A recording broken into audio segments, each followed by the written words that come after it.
오늘 우리에게 주신 말씀은 창세기 49장 1절부터 21절까지의 말씀입니다. 제가 가진 성경으로는 구약 78쪽에 있습니다. 이제 창세기 49장 1절부터 21절까지의 말씀을 봉독합니다.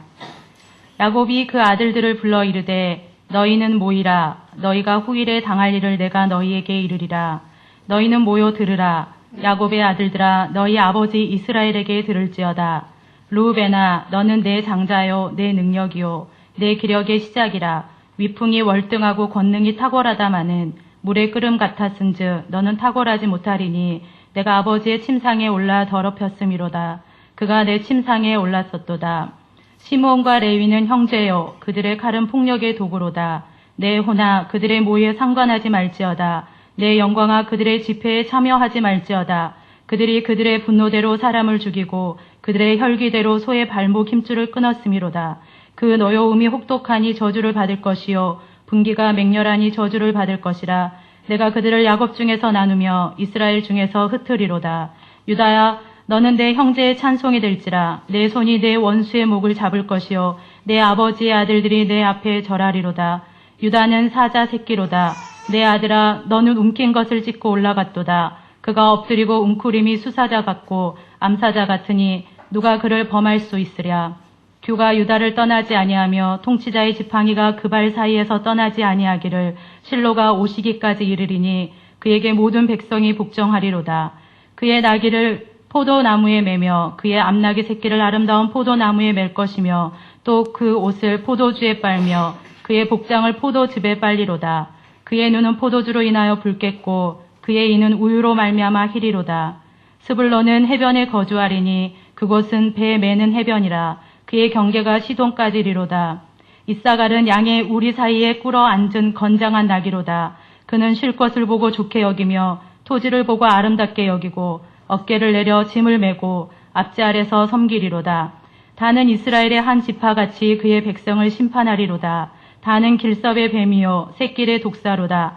말굽을 물어서 그 탄자를 뒤로 떨어지게 하리로다. 여호와여 나는 주의 구원을 기다리나이다. 갓은 군대의 추격을 받으나 도리어 그 뒤를 추격하리로다. 아셀에게서 나는 먹을 것은 기름진 것이라. 그가 왕의 수라상을 차리리로다. 납달리는 노인 암사슴이라. 아름다운 소리를 바라는도다. 이것은 하나님의 말씀입니다. 아멘. 이제 야곱이 돌아갈 나이가 됐습니다. 하늘나라로 이제 갈 나이가 됐죠. 그런 이제 시점이 왔는데 그 임종의 아들들을 다 불러서 이제 아들들에게 유언의 말을 하는 그 장면이 본문입니다. 보통 이제 야곱의 축복으로 그렇게 알려졌지만은 사실 축복이 아니고 축복도 있지만 예언의 말씀에 가깝습니다. 그러니까 앞으로 아들들이 어떻게 되는가 하는 그 하나님의 말씀을 그대로 전하는 예언 말씀으로 이렇게 되어 있고요. 그 어떤 아들은 또 저주스러운 그런 내용이 있어요. 그러니까 그 다 축복의 말은 아니다 하는 걸 볼 수 있고요. 지금 이제 야곱이 그 아들들에게 하나님의 영에 충만해서 하나님의 말씀을 대언한다.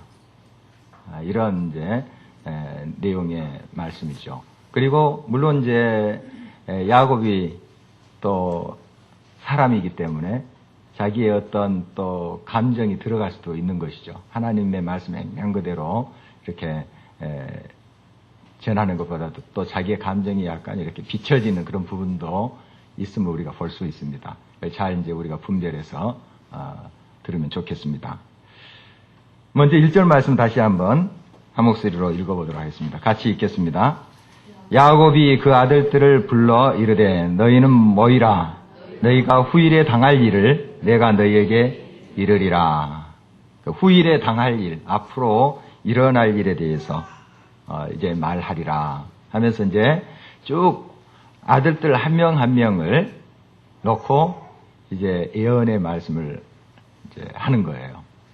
지금 야곱의 나이가 이제 150세 가까이 됐습니다. 147세 죽었거든요. 지금 이제 147세 그 정도 됐을 것 같아요. 이제 이 예언의 말씀 하고 이제 운명할 찰나입니다. 그러니까 온 힘을 다해서 하나님의 영에 충만해서 지금 아들들에게 한마디 한마디를 하고 있는 것을 우리가 볼 수 있죠.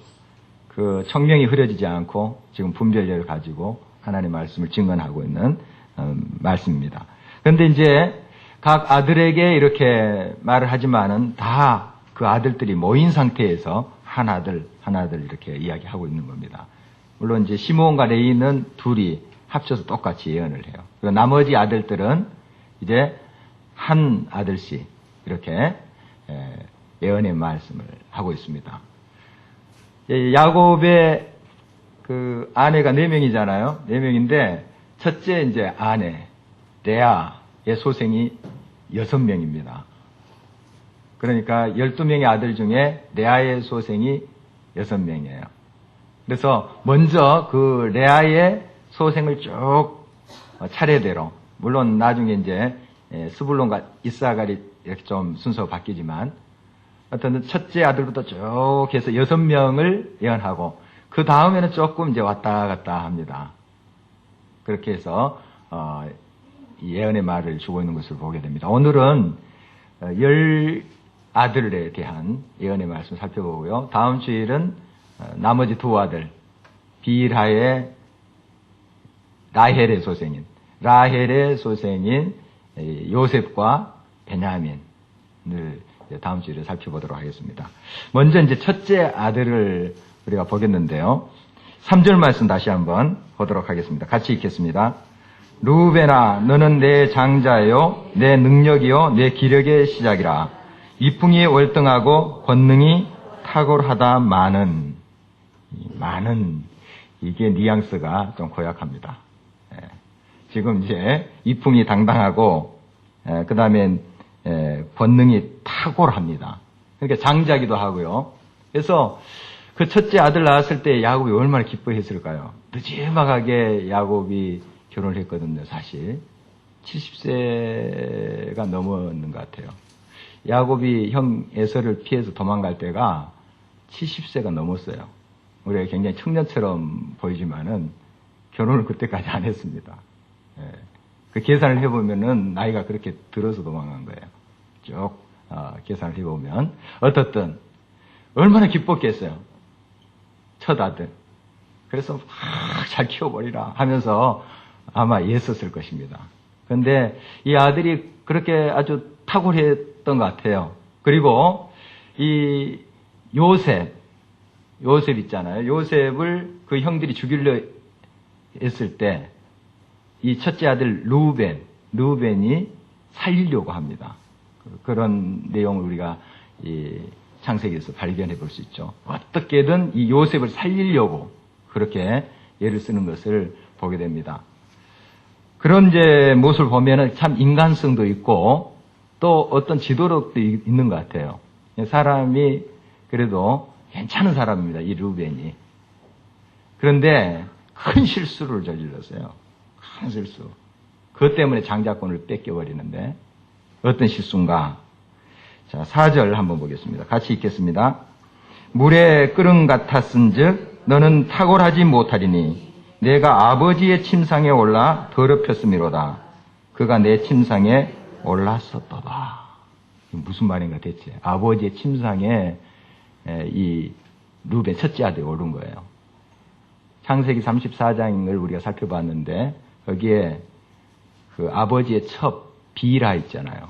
비라를 범하는 사건이 나옵니다. 루벤이. 그러니까 자기 어머니 뻘되죠.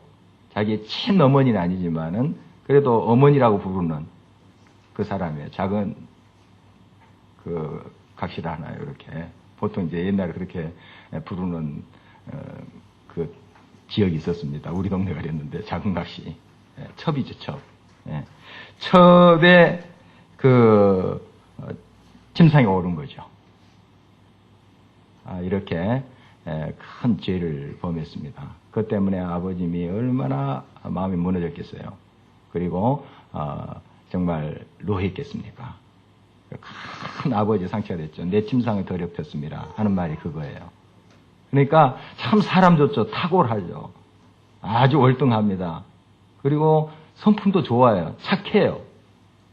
다른 형들은 막 요셉 시기해가지고 죽이려고 하는데 그 요셉을 건지려고 하는 그런 마음 보세요. 얼마나 착한 사람입니까? 그런데 그 한순간 그 정욕을 이기지 못했어요. 물이 끓은 것 같다 하는 게 그겁니다. 그 정욕에 쌓여서 범죄하고 말았어요. 큰 범죄죠. 이런 일들이 이 룸에게 있었던 것이죠. 그래서 이제 장자권을 뺏기게 되는데 이 양녕대군이 생각나더라고요. 태종 이시조선 때 그 태종 이방원의 그 아들들이 있었잖아요. 아들들 중에 이제 양녕대군이 첫째고 세종대왕이 셋째입니다. 원래 이제 창녕이라고 했는데 세종대왕 창녕인데 왜 그 첫째 아들이 안 되고 셋째 아들을 창녕이 되었는가? 세종대왕이 그 태종의 뒤를 잇게 됐는가 하는 그 역사를 여러분들이 이제 좀 들어서 알고 있을 것입니다. 근데 이 양녕대군도 굉장히 탁월했대요. 또 실력도 있고 또 인품도 있고.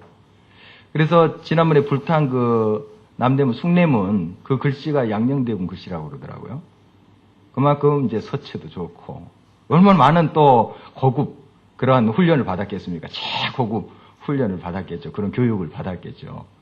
그래서 세자로 책봉이 됐었습니다. 이 양녕이 이제 왕이 될 거예요. 되는데 큰 이제 실수를 하게 되죠. 어떤 대신에 첩인데 역시 어리라고 하는 그 첩에 그냥 마음을 뺏겨버린 거예요. 나무집 사람이죠. 그러니까 지금 주인 있는 사람의 첩을 그냥 대궐 안에 들어와서 또 이렇게 그 범하는 그런 사건이 있었습니다. 그리고 막 그 상사병에 걸려가지고 난리예요. 나중에 그거 몰래 그렇게 하다가 아버지가 알게 된 것이 태종이 그 끊어라 당장 앞으로 왕이 될 사람인데 끊겠습니다 했는데 이게 끊어지나요? 그냥 눈이 뒤집혀졌는데 그래서 결국 그 끊지 못했습니다. 이제 왕이 태종이 폐위시켜버렸어요. 그리고 창녕 세종대왕이 되는 창녕을 세자로 책봉하게 되죠. 그런 이제 역사를 알고 있는데 그 이후에 이 양녕대군이 많이 망가졌다 하는 것을 이제 우리가 역사에서 보고 있습니다. 어떻든 참 뛰어난 사람이고 또 사람 호탕하고 참 또 어떤 면에서 다 인품도 좋은데 이렇게 물이 끓은 같이 그 정욕을 참지 못하고 이런 큰 죄를 저질러 버렸습니다. 어제 또 신문 오늘 또 신문에 보면은 그 미국에서 이런 일들이 지금 일어나고 있더라고요. CIA 국장, 중앙정보국장, 국장이 그 유부녀를 내연 관계로 해가지고 지금 발칵 뒤집혔잖아요. 아프가니스탄 지금 사령관으로 있는 그 사람도 역시 그런 내연녀를 가지고 서로 얽혀 있더라고요. 그게 이제 밝혀져서 지금 난리인데 미국이 발칵 뒤집혀졌습니다. 거의 이제 군대의 총수들 아닙니까? 미국 군대를 대표하는 큰 별들이 그냥 이 모양이에요. 그래서 지금 이제 다 그들 이제 좌천시키고 뭐 이런 지금 난리가 지금 미국에 일어나고 있습니다. 어쨌든 보면은 얼마나 훌륭한 사람들이에요. 그 자리까지 가기까지 얼마나 노력들을 했겠어요. 그리고 자기 동기들 또 그 세계에서 뛰어난 사람들 아닙니까? 그러니까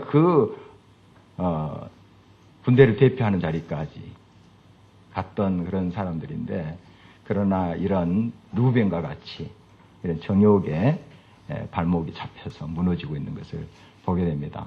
꼭 이런 정욕, 이런 것들 떠나서 자기의 그런 한순간의 욕심, 탐욕, 이것이 자기의 인생을 무너뜨리는 경우가 우리 주변에 비일비재합니다. 너무 많아요. 요셉을 보세요. 요셉은 그런 유혹이 있습니다. 그러나 항상 내가 하나님 앞에 서 있다 하는 의식을 갖잖아요. 우리가 그런 의식이 흐려질 때 나는 뭐 다 이길 수 있을 것인데 아닙니다. 넘어갈 수 있어요. 항상 하나님 앞에 깨어있지 않으면 넘어갈 수 있어요. 나도 모르게. 그러니까 요셉처럼 깨어 있어야 돼요. 내가 하나님 앞에 득죄하리까? 죄를 범하겠습니까? 이러면서 보디발의 안에 유혹을 뿌리치잖아요. 그러니까 항상 요셉은 깨어 있는 사람이죠. 하나님과 교통하고 내 앞에 하나님 계신다. 내가 하나님 앞에 행한다 하는 의식을 항상 가졌던 사람이에요. 그러니까 그런 유혹 속에서도 그걸 뿌리칠 수 있었죠. 이런 의식을 잃어버리면 우리도 넘어질 수 있다 하는 거예요. 항상 그러므로 우리가 하나님 말씀 앞에 우리 자신을 드리고 우리 자신을 비우고 깨어 있어야 돼요. 언제 이러한 분위기 또 이러한 유혹들이 우리에게 닥칠지 모르기 때문에요. 아주 훌륭하신 분들이 이렇게 무너지고 있는 것을 보게 되죠. 또 이건 좀 다른 내용입니다만은 한 부장 검사가 그렇게 이제 거짓말해서 또 뇌물 받고 뭐 해서 지금 발칵도 우리나라 뒤집혔잖아요. 얼마나 그 자리까지 가기 위해서는 피나는 노력을 했겠어요. 특출한 사람 아닙니까? 부장검사. 특출한 사람입니다. 엘리트 중에 엘리트고. 그런데 거짓말을 많이 했더라고요. 이제 속속 지금 밝혀지고 있는데 뭐 이름까지 다 이렇게 지금 밝혀지고 오늘 신문을 보니까 크게 얼굴까지 나왔더라고요. 보면. 그래서 뭐 매덕을 이렇게 했다. 그리고 다 거짓말시키죠. 부동산에 가서도 2조 문서를 이렇게 만들게 하고. 그런 사람 잡아내라고 그 자리에 앉힌 건데 자기가 그렇게 하고 있어요. 권력을 가지고. 이거 한 예죠. 한 예에 불과합니다. 그러나 이런 일들이 우리 주변에 얼마나 많은지 모릅니다. 하나의 욕심, 그 자기의 욕심을 가지고 권력을 남용할 때 이런 일들이 이제 생기는 것이죠. 그래서 무엇보다 중요한 것은 신앙의 인격이에요.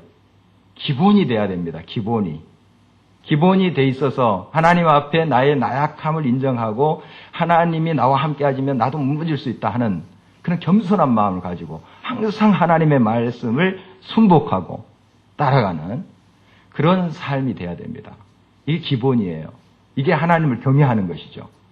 그래서 하나님을 경외하는 것이 우리의 모든 삶의 기본이 돼야 됩니다. 하나님 앞에 내가 행하고 있다. 하나님이 나와 동행하고 있다 하는 것. 이게 기본입니다. 그 바탕 위에 무슨 성취니, 지인이, 권력이니 이것이 쌓여져야 돼요. 그래야지 그것이 하나님의 영광을 드러낼 것 아니겠습니까? 그런데 자기의 정욕, 탐욕, 어떻게든 내가 채워서 권력을 이용해서 뭔가를 내가 취하겠다. 이런 것으로 바탕이 되어 있으니 그 많은 훈련과 그 많은 어려운 관문, 그걸 통해서 이룬 업적이 기초가 흔들리니 쓰러지지 않겠습니까? 어느 순간에. 다 나옵니다. 조사하면 다 나와요. 조사하면. 다 터지잖아요, 지금. 다 터져요. 정말 슬픈 이야기죠. 지금 미국에서도 난리고, 뭐 우리나라 난리고, 그렇습니다. 루벤, 한순간에 그 정욕, 자기중심적이죠. 그것을 제어하지 못하고, 절제하지 못하고, 물이 끓음같이 그 큰 일을 저질러 버렸죠. 그래서 이제 장자권을 빼앗기는 그러한 비참한 말로를 맞고 있습니다. 우리가 항상 우리 자신을 절제하면서 하나님 앞에, 말씀 앞에 바로 서야 되겠습니다. 아까 창녕대군, 세종대왕이 된 창녕대군의 인품이 좋았다고 그래요. 물론 실력도 뛰어나고 뭐 책도 많이 읽고 하지만 그것보다도 그 다른 사람을 이해하는, 백성들을 이해하는 마음, 그 다음에 삶에 아주 절제력이 뛰어났다고 역사는 기록되어 있습니다. 절제. 그래서 왕이 힘이 있잖아요. 말 한마디면은 뭐 다 될 수 있는 그런 자리 아닙니까, 왕이. 그렇지만은 그 자리가 참 지키기가 어려운 거예요, 그러니까. 거기에서 절제한다는 거 어렵잖아요. 대단한 인물이에요. 그런 권력의 자리에서 자기 말 한마디면 될 수 있는 그 자리에서 그걸 안 한다. 절제하면서 정말 백성들을 위해서 항상 마음을 열고 섬기려는 자세를 갖는다. 이게 쉬운 게 아니죠. 그런데 이제 그런 인품을 가진 창녕대군이 이제 세종으로 이제 되는 것을 우리가 역사를 통해서 볼 수 있습니다. 그 인품이 먼저 돼야 되죠. 또 우리의 삶의 이 신앙 인격이 하나님과 늘 함께 교통하고 하나님과 늘 함께하는 그런 삶의 기본이 돼야 됩니다. 그 위에 우리의 성취가 있다면 그것은 빛을 발하게 되겠죠. 향기를 발하게 되겠죠. 이게 참 중요해요. 그 다음에 이제 아들이 둘째, 셋째 아들인데요. 시므온과 레이입니다. 한번 5절 말씀 같이 한번 읽어보겠습니다. 시므온과 레이는 형제요. 그들의 칼은 폭력의 도구로다. 이 둘째, 셋째인데 시므온과 레이 보니까 폭력을 휘둘렀다 이런 말씀인데요. 폭력. 어떤 이제 사건을 지금 이야기하고 있냐면은 창세기 34장에 보면은 그 디나 사건이 있습니다. 이 레아의 딸 중에 그 디나가 있어요. 디나. 그러니까 이 시므온과 레이의 친 여동생이에요. 어머니가 같은 여동생이에요. 그 여동생이 세겜의 강간을 당하는 사건이 일어납니다. 참 야곱의 그 인생도 참 그 굴곡집니다. 참 기가 막혀요. 예. 자기 딸이 그렇게 강간을 당하게 되죠. 이때 그 친 오빠인 시몬과 레이가 그 세겜 사람들을 다 칼로 쳐 죽여버립니다. 그런 살육극이 벌어지죠. 이때 이제 야곱이 큰 이제 그 상처 속에 그 아들들이 그 살인자처럼 돌변해가지고 그렇게 사람을 다 죽이는 그것 때문에 큰 상처를 받게 됩니다. 물론 이 시몬과 레이의 감정 그렇게 반응했던 것은 어느 정도 이해가 될 수 있어요. 자기 사랑하는 동생을 여동생을 그렇게 짓밟아 버렸으니 그렇게 또 반응할 수도 있죠. 그러나 너무 과했어요. 그 세겜 족속들을 다 남자들은 다 쳐죽여 그 칼로. 이제 할례 받으면 우리가 결혼한다. 그쪽에서 이제 결혼하고 싶다 그랬거든요. 이 디나를 좀 아내로 맡고 싶다. 막 상사병이 걸린 거예요. 그쪽에서. 예. 그러면은 이제 이 시몬과 레이가 너희들 우리는 할례 받은 족속인데 너희도 할례 받으면 우리가 그렇게 결혼하겠다. 이건 이제 계략이죠. 그래서 할례 받고 막 통증이 있을 때 그냥 쳐버린 거예요. 남자들. 그러니까 그 아버지 가슴이 어떻게 되겠어요? 야곱이 가슴이 찢어지는 거죠. 찢어져. 그런 사건들이 있었어요. 그러니까 이 사람들이 그렇게 어떤 의분에 의해서 하는 차원을 넘어버린 거예요. 그 옛날 그 법에 우리 율법에도 나오지만 이는 이로 또 눈은 눈으로 하는 거 있잖아요. 이 최고로 지금 오래된 발견된 법전이 이제 하무라비 법전인데 그 고대 바빌로니아의 법전이죠. 거기에도 이거에 나옵니다. 근데 사실 이것은 절제법이에요. 여러분들이 다른 사람이 여러분 일을 하나 부러뜨리면 어떻게 반응하는 줄 아세요? 그 사람 틀리끼게 만들어줘야 속이 시원하고. 그게 사람 심리예요. 하나만 깨면 내가 딱 하나만 깬 줄 아세요? 안 풀립니다, 직선이. 그냥 와장창 막 그냥 깨뜨려야죠. 그래서 이건 오히려 어떤 보복법을 넘어서 절제법이다 이렇게 이제 이야기를 하는데요. 어쨌든 너무 과했어요. 이 시므온과 레이가. 물론 참 분통 터지는 일이죠. 그런데 그냥 완전히 그냥 일망타진한 거예요. 막 싹쓸이해버린 거예요. 그 아버지 야곱의 가슴이 많이 찢어졌죠. 이제 두려움이 생긴 거죠. 그러면 주변에 있는 이제 나라들이 알면서 우리를 치지 않을까 하는 두려움. 이런 두려움이 굉장히 야곱을 휩싸였던 그런 역사를 우리가 창세기 34장에서 볼 수가 있죠. 이제 그걸 지금 다루고 있는 거예요. 6절 말씀 같이 계속 읽어보십니다. 내 혼아 그들의 모의에 상관하지 말지어다. 내 영광아 그들의 집회에 참여하지 말지어다. 그들이 그들의 분노대로 사람을 죽이고 그들의 혈기대로 소의 발목 힘줄을 끊었음이로다. 그들 바로 시몬과 레이를 이야기하죠. 자기 아들 둘째, 셋째 아들 이야기한 거예요. 혈기대로 분노대로 했다. 물론 화나는 거 이해하지만은 이렇게 너무 과하게 반응하는 거 이것도 정말 하나님의 뜻이 아니었다 하는 것입니다.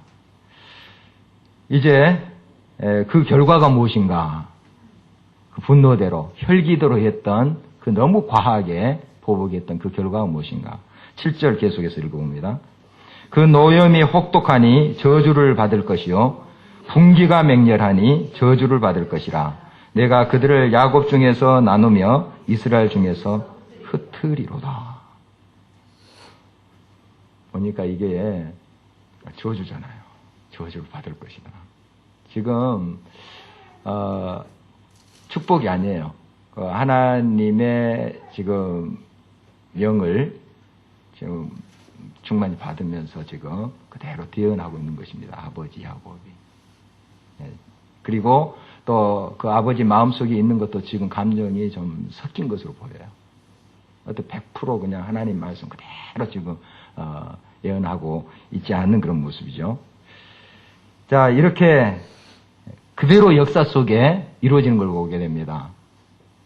그런데 우리가 이제 나중에도 좀 살펴보겠지만 이걸 운명론적으로 이 말씀을 받아들여서는 안 돼요.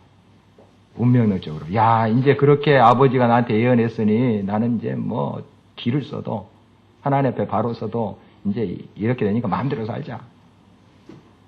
이건 성경에서 가르친 바가 아니에요. 이렇게 이야기하는 것은 지금처럼 이대로 살면 이렇게 된다는 거예요. 지금처럼. 계속 이 상태로 살면은 하나님 말씀 바로 듣지 않고 회개하지 않고 이대로 살면 지금 이렇게 말하는 것처럼 그대로 된다. 공식 나오잖아요. 공식 나옵니다. 정욕을 위해서 물이 끓은 같이 자기를 던지면은 공식이 나와요. 나중에 터져요. 딱 나옵니다. 성경에도 나오고 우리 주변의 이야기 딱 그 공식이에요. 그대로 살다가는 다 모를 것 같죠? 터져요. 진짜 조사하면 다 나와요. 조사하면 다 터지게 돼 있습니다. 다 나와요. 공식이 있는데요. 몰래 받았죠. 몰래 챙겼죠. 다 터지게 돼 있습니다. 다 터지게 돼 있어요. 지금 그대로 살다가는 다 이 꼴이 된다 하는 거예요. 이것을 들을 수 있어야 돼요. 이걸 운명론적으로 받아들여서는 안 됩니다. 아, 내가 잘못했구나. 정말 내가 너무 혈기로 했구나. 하나님 가슴을 치면서 회개하는 거예요. 죄송합니다. 잘못했습니다. 돌아서겠습니다. 이 다윗이 큰 범죄를 저질렀잖아요. 다윗도 한번 물이 끓은 같이 그 정욕으로 우리아의 아내를 범한 사건이 있어요. 그것 때문에 얼마나 혹독한 대가를 치러요.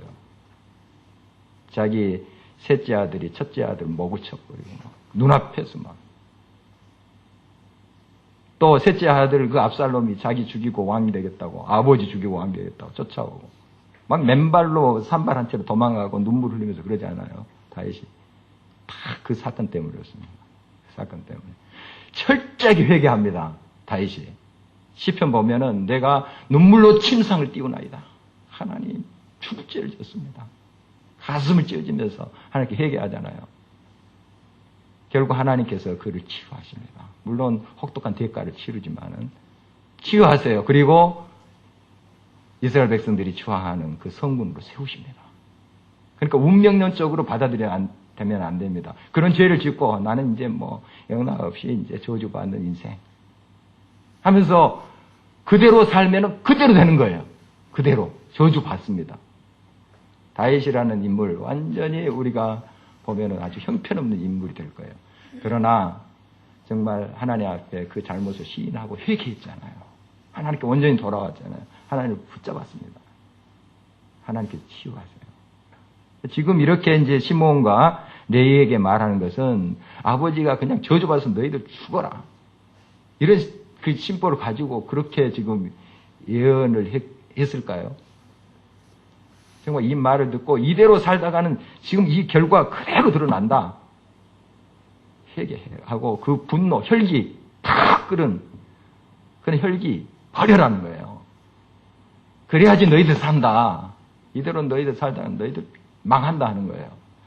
그래서 나중에 보면은 이 레이가 이렇게 회개하고 돌아온 것 같아요. 보면은 이 레이 족속 중에 모세가 나오거든요. 그리고 이 예언대로 레이 족속들은 나중에 이제 가나안 땅에 정착해서 이스라엘 백성들이 각 지파별로 땅을 분할해서 살았어요. 그러니까 강원도는 뭐 시므온 지파, 전라도는 뭐 루벤 지파 이렇게 이제 나누어서 지파마다 이제 살게 됐거든요. 그런데 이 레이 지파는 제사장 지파예요. 제사장 지파는 어떤가 흩어져서 살았어요. 각 지파마다 성들을 몇 개씩 줬어요. 레위 지파에게. 그래서 레위 지파는 각 지파마다 흩어져서 산 거예요. 흩어져서 살면서 어떤 일을 했는가? 이 예배 드리는 거.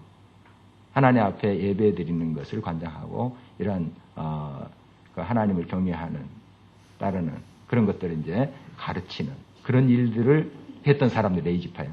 말씀 그대로 흩어져서 살리라 했는데 그들의 삶이 비참한 그러한 결론으로 흩어진 것이 아니고 정말 하나님의 일을 감당하기 위한 흩어짐이 됐어요.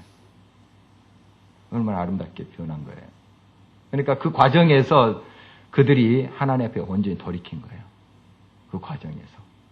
그러니까 이 말씀을 쭉 받으면서 이걸 운명론적인 내 팔자 이러니 나 결국 막 길을 써도 그 팔자 그대로 된다. 이게 아니에요, 우리 크리스찬들은. 하나님 절대 그렇게 말씀하신 적이 없어요. 없습니다. 느헤미야 백성들이 범죄했잖아요. 그래서 요나 보고 가가지고 멸망한다 외치라고 했어요. 요나가 이제 도망갔잖아요. 하나님께서 결국 요나를 이제 물고기 뱃속에 집어넣고 그런 과정을 통해서 느헤미야 백성들에 가서 외칩니다. 멸망한다 하고 외쳤어요. 그랬더니 어떻게 반응을 했어요? 왕부터가 막 회개했습니다. 가슴을 찢으면서 제 옷을 입고 그 배옷을 입고 재를 뒤집어 쓰면서 짐승까지 다 금식이 됐어요. 금식하면서 어린아이들도 막 하면서 회개하잖아요. 그래서 그 하나님의 심판을 거둬가는 걸 볼 수 있잖아요. 그거에 지금 심판한다 하는 그 메시지는 운명적으로 우리는 뭐 길을 써도 이제 심판받아. 이게 아니거든요. 지금 이대로 살다가는 그 심판의 결론 답이 나온다는 거예요. 그걸 들으라는 거예요. 그러므로 회개하라 돌이키라. 바로 살아라 하는 메시지 아니겠어요? 하나님 그렇게 말씀하시는 거예요. 그렇게 말씀하세요. 그대로 회개하지 않고 자기중심적으로 혈기 있는 대로 그렇게 부르다가는 답이 딱 나와요. 멸망한다, 저주받는다 하는 거예요. 우리가 많이 듣지만은 이렇게 참으로 하나님께 돌이키는 사람들이 많지 않아요. 많이 경고를 했을 거예요. 그 김모 검사도 부장검사한테도 좀 생각 있는 사람, 아는 사람들이 이러다 크게 다칩니다. 아마 이야기한 사람들이 있었을 거예요. 친한 사람 중에. 흘려보낼 거죠. 지금 다 뒤집어 보면은 아주 기가 막힌 일들이 많을 거예요. 기가 막힌 일들이. 다 하나님을 알고 계십니다. 답이 있어요. 다 그 공식 그대로 적용하면은 결과가 뻔합니다. 빨리 이런 것이 있으면 회개하고 하나님 앞에 바로 나아가서 그 관계를 회복해야 됩니다. 그것이 살 길이에요. 하나님 말씀으로 돌아오는 거. 하나님 앞에 회개하면서 하나님 붙잡는 게 그게 답인 것이죠. 이제 네 번째 아들 유다에 대한 예언인데요. 유다는 이제 네 번째 아들로서 나중에 그 이스라엘 주된 지파가 되는 그런 아들입니다. 그러니까 유다 지파에 다윗이 나게 되고 또 혈통으로 예수님이 이 유다 지파에서 다윗의 혈통에서 낳게 되잖아요. 참 훌륭한 사람인데요. 한번 8절 같이 한번 보도록 하겠습니다. 같이 읽겠습니다. 유다야, 너는 내 형제의 찬송이 될지라 내 손이 내 원수의 목을 잡을 것이요 내 아버지의 아들들이 내 앞에 절하리로다. 내 아버지의 아들들, 형제들이죠. 내 앞에 절하리로다 하면은 이제 왕이 된다는 거죠. 그리고 리더가 된다, 지도자가 된다 하는 것인데요. 계속 9절 말씀 한번 볼까요?